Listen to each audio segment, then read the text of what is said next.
I'm Dylan Nipper. And I'm Uriah Celestino. And this is Hoofbeat News.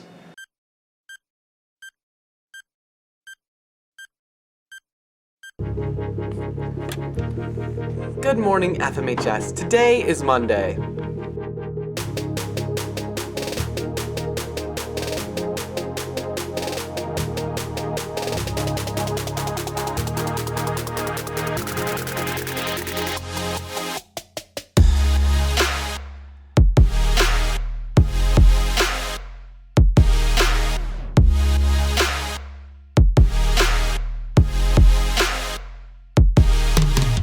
Today is Monday, February 24th, and we're here with another episode of Hoofbeat News. Today is February 24th, 2020. Let's take a look at all the interesting things that happened in history on this day.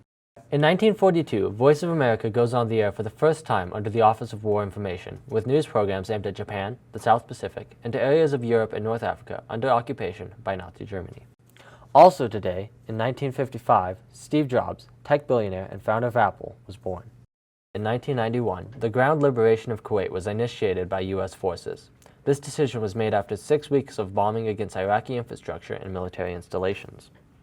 Before we get into the news, we're always open to new suggestions about news stories every week. To submit your ideas, contact us on Facebook at FMHS Hoofbeat News or on Instagram at Hoofbeat News. Up first this month, there's a new health challenge taking place district-wide. Let's go to Amanda for more. So right now, there is a health challenge going on, and it's actually district-wide, which is really, really exciting. We are trying to create healthy habits, so we are asking that you eat 5 fruits and vegetables a day. You spend less than 2 hours on screen time outside of schoolwork, and then exercise 1 hour a day, and you have 0 sugary drinks, so no Pepsis, no Monsters a day. And then the bonus is to get 9+ hours of sleep. I think it's a really beneficial program. It can really kind of make you aware of sort of the things you might need to change. The purpose of this health challenge right now really is to trying to unite our community and the school district to just create and be aware of healthy habits. It is actually a competition between each school in every district, or in our district. And it's really fun because you can participate with your family. I know at the high school, a lot of kids were kind of like, wait, what's going on?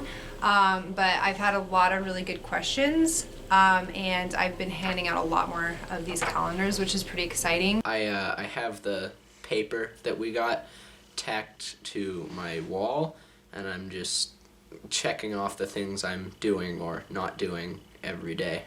The 9 hours of sleep, I think, is a little weird, just because with school and homework and other things, it's pretty difficult to get 9 hours of sleep. I haven't seen a lot of kids really participate in it, just because a lot of it's kind of at home.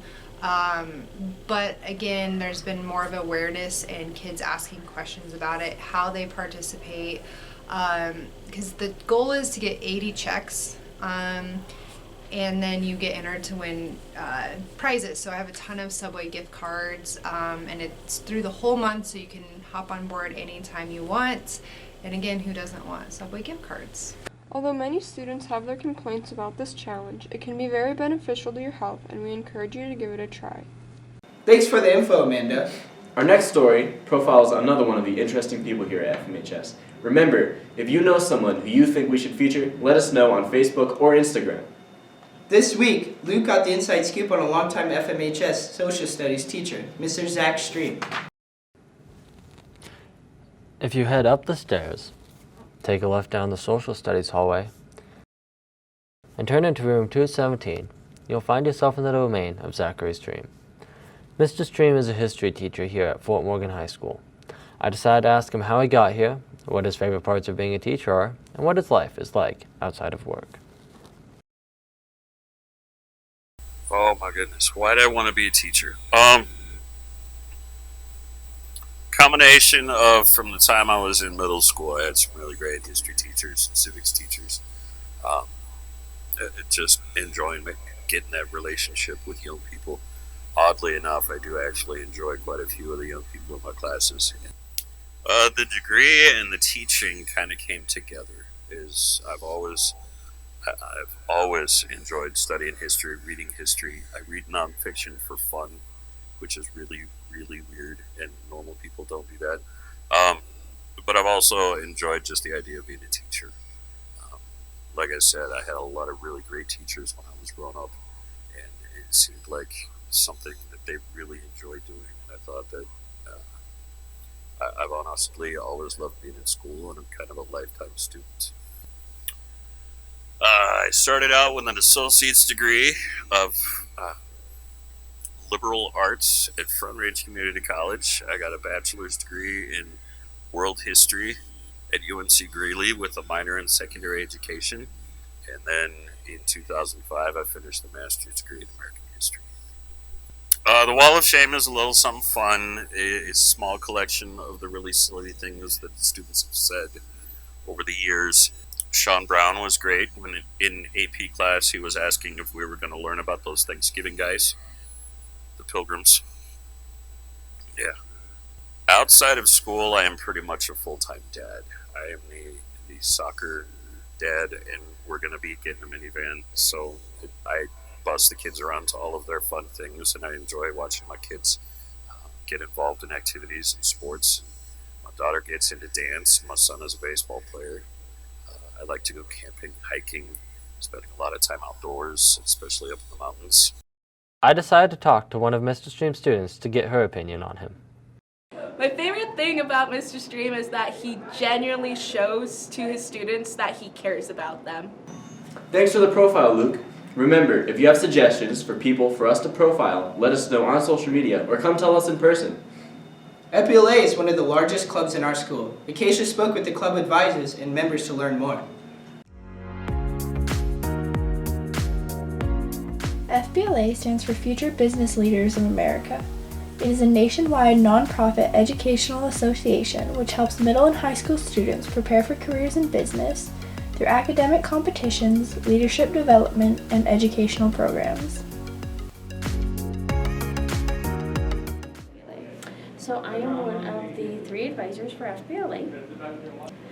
So I help support the officers in what their missions are, try and help remind them of things that we need to do and accomplish, try and work with the students to, especially with the competition piece, and fundraisers, trying to get those organized, make sure that we have funds for our different activities. Okay, so FBLA's Future Business Leaders of America. FBLA's goal is to design to help students develop leadership and as well as business skills.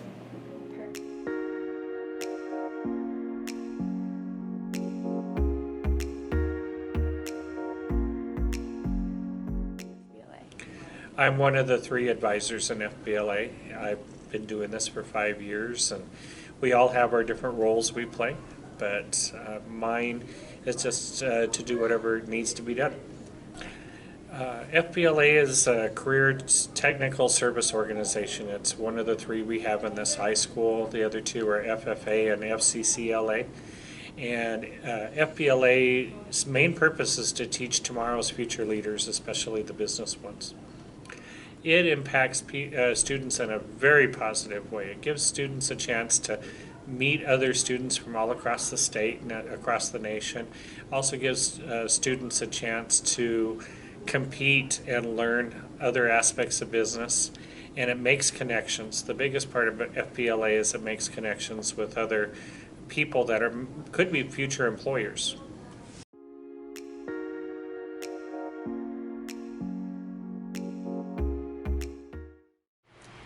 I got involved in FBLA my freshman year.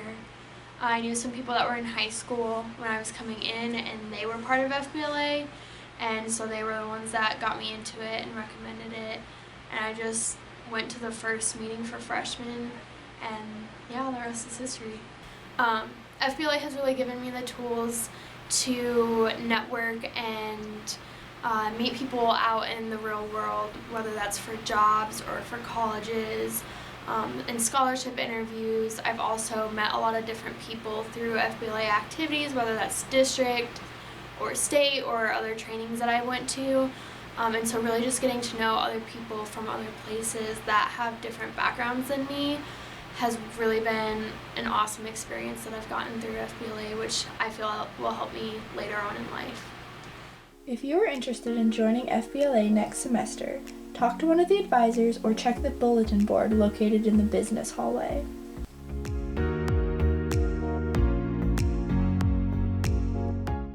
Thanks for this story, Akacia. If anyone is interested in joining FBLA, please speak with the advisors. You may have noticed that at FMHS and across the country, hairstyles among teens and young adults seem to get brighter and bolder every single day. Sam took a closer look at the colorful trend that has been sweeping FMHS.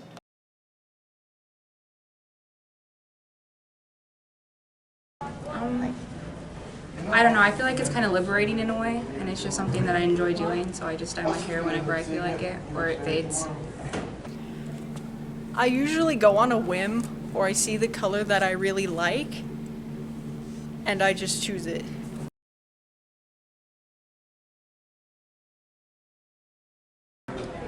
Well, it was orange previously, but since I got a perm, it kind of faded. But I don't know, I just really like doing really random colors, and I kind of like want to try to do every color. So orange was just one that I've been wanting to try for a long time.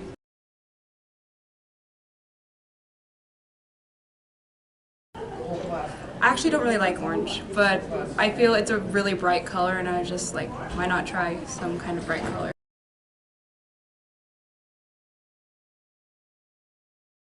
I have dyed my hair purple, red, blue, an ombre of red and yellow, and turquoise.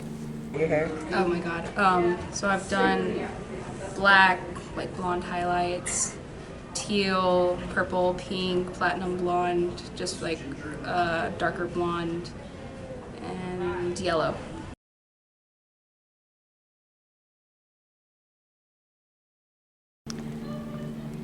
I think I'm gonna do a shade of orange again next.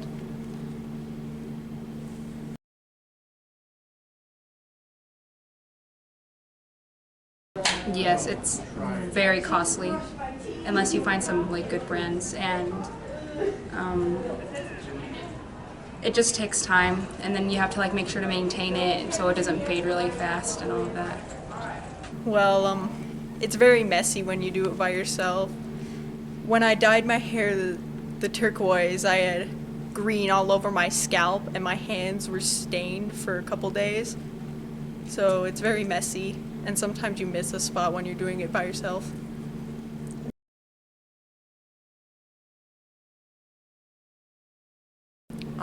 I used to have someone else do it, but now I usually dye it by myself. I did my own hair. That's nice.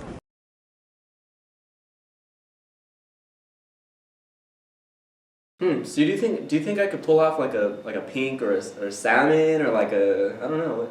Yeah, dude, like, you do you, man. Anyway, last up today, Faith got some info about the basketball team, who is wrapping up their 2019-2020 season. Let's go to Faith for more. As shown, the varsity coach at Fort Morgan High School had a lot to say about the players and their season from 2019 to the new year of 2020. I coached the boys varsity basketball team. We had a lot of our kids coming back with some varsity experience from last year. Good senior leadership. They're a really cohesive unit that played a lot of basketball, since they were little kids. And then we had a great group of mixed younger classmen sprinkled in there, sophomores and juniors especially. So a lot of our returners came back this year with some of that experience, which helps out a lot. Yeah, we're always trying to develop some new things, what we've done in the past, and just kind of add a little bit more each year. Just get tougher on the defensive end. Our varsity has 23, and then our JV and our C team usually has right around 19.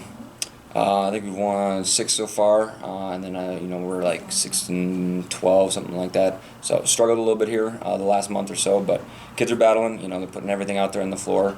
Just had some bumps in the roads lately. We have roughly about 10 or 12. We have some kids that swing between our C and our JV, and then the same thing for our JV.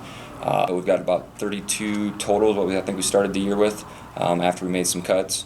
And then, roughly all 3 teams have about 10 consistent guys on any given night. One of the highlights of my day for sure, whether it's practice or games, Great group of kids, work hard, do things the right way. A lot of guys with really good character. So yeah, I absolutely enjoy it. Even though we've struggled a little bit in the win-loss column, it's something that I look forward to every single day. I think we all would. There were some of those games. I think we lost. 6 or 7 games in a row by 5 points or less, which is hard.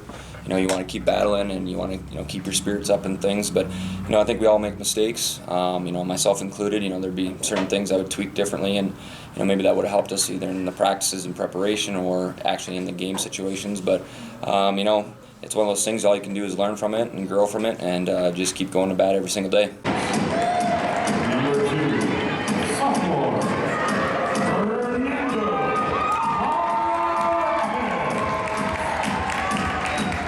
Number 14, sophomore, Brennan.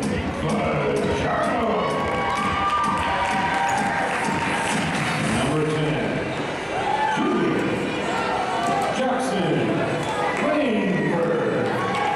Number 11, senior David Sarinana.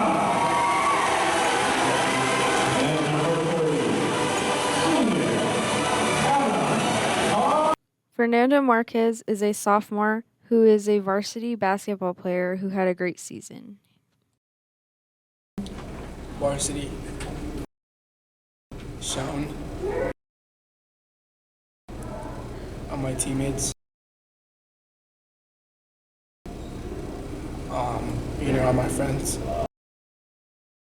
Yeah, for sure.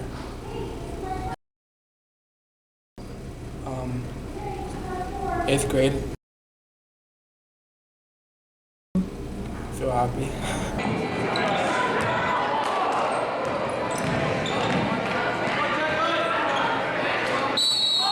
If you have any stories from your favorite club or sport, let us know online. Thank you for joining us for another episode of Hoofbeat. We will see you on the next episode on Monday. From all of us at Hoofbeat, have a great week, FMHS.